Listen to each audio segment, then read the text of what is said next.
எல்லாரும் என்ன சொல்கிறாங்கன்னா பெண் விடுதலைக்கு வித்திட்டவர் ஈவேரா. ஆனால் எல்லாருக்கும் தமிழ்நாட்டில் இருக்கிற ஒருத்தருக்கும் இது தெரியாது.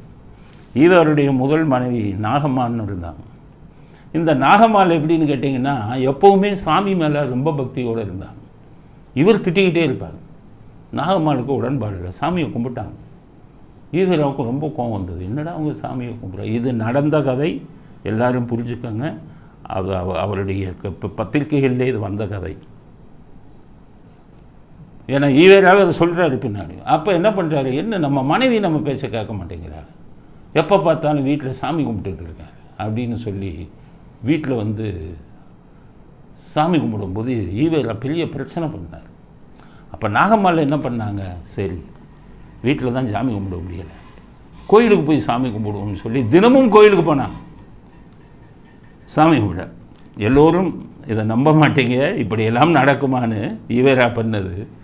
தன் மனைவி நாகம்மாள் கோயிலுக்கு போகிறத தடுக்கணும்னு நினைச்சார் ஈவேரா. பெண் விடுதலையை பற்றி பேசுகிறோம், அது பெண் விடுதலைக்கு பாடுபட்டவன். என்ன பண்ணார், வயதுக்கு வந்த வாலிபர்களை கூப்பிட்டார். யாருமே செய்யாத விஷயம்.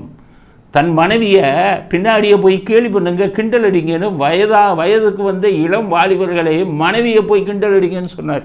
நடந்ததா இல்லையான்னு எல்லாரும் கேட்டு ஸ்டாலின்ட்டையும் சொல்கிறேன். நான் சொல்கிறதெல்லாம் உண்மையாக இல்லையான்னு விடுதலை பத்திரிக்கையில் இருந்து எடுத்துக்கணும். டெய்லி இந்த சின்ன பசங்க ஈவேரா மனைவி மணியம்மை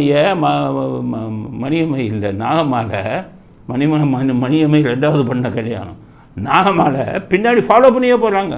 பல பேர் இளைஞர்கள் வாலிபர்கள் தூண்டிவிட்டது ஈவேராமசாமி. தன்னுடைய மனைவியை கிண்டல் பண்ணுங்கடா, ஏன்னா கோயிலுக்கு போகிறாங்க. கொஞ்ச நாளில் மனைவி உங்கள் கிண்டல் தாங்காமல் கோயிலுக்கு போகிறதே நிறுத்திட்டாங்க. அப்போ மனைவி கோயிலுக்கு போவதை நிறுத்துவதற்கு அவர் செய்த யுக்தியை பாருங்கள். அப்போ பெண் விடுதலையை பற்றி எல்லாம் அவர் பண்ணாருன்னு பேசலாமா நீங்கள்?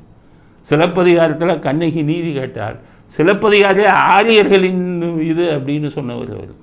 பெண் விடுதலைக்கு ஒரு பெண்ணு வந்து அரசனை எதிர்த்து நின்று மதுரையே எரித்தாள்கிறது பெண்மையை உயர்த்தி சொல்லக்கூடிய ஒரு இலக்கியம் அது. அதையே கொச்சப்படுத்தினார்.